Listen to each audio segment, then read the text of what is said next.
Видео ладно, да наверное. Мы с вами уже научились отказываться в единственном числе, то есть за себя, за тебя и за него. А сегодня научимся отказываться за всех, то есть множественное число. Ну и давайте возьмем наш глагольчик любимый «мунны» – «идти». Мы не пойдем, то есть в будущем времени, а также в настоящем времени мы не идем. В каком языке это одна и та же форма. Легкотня, да? Так вот, мы не пойдем и мы не идем будет «ми ог муной». Есть еще вариант, тоже он верный. Можно сказать «ми ога муной». Видите? «Ми ог ога». Можно и так сказать. «Ми ога». А вы не пойдете будет и вы не идете. Вы не пойдете и вы не идете. Ты он муной. Или ты она муной. Ты он пиона. И так верно. И они, ная оз мунны.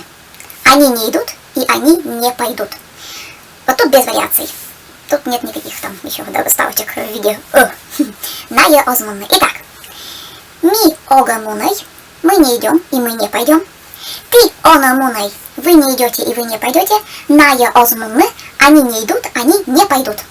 Легкотня, да? Мы сразу освоили и настоящее, и будущее время, да? Потому что чаще всего, когда мы отказываемся, мы говорим о будущем, то есть мы в будущем что-то не сделаем, да? И давайте еще глагольчик возьмем, так себе выписала. Новый мушканы, то есть мыть что-то, мушканы, типа посуда. Таштыпань. Посуда — это таштыпань в акваме. Ми ог мышкой, ми ога мышкой. Мы не моем, мы не помоем. Ты он мышкой или ты она мышкой. Вы не помоете и вы не моете сейчас. И ная оз мышканы, они не моют и они не помоют посуду. Вот такая ленивая ситуация. Он можно использовать также и просто так, типа вот, без глагола всяких. Ми ога или ми ог. Ты оной или ты он. Ная оз. Мне нет. Легко, да? Легко и просто.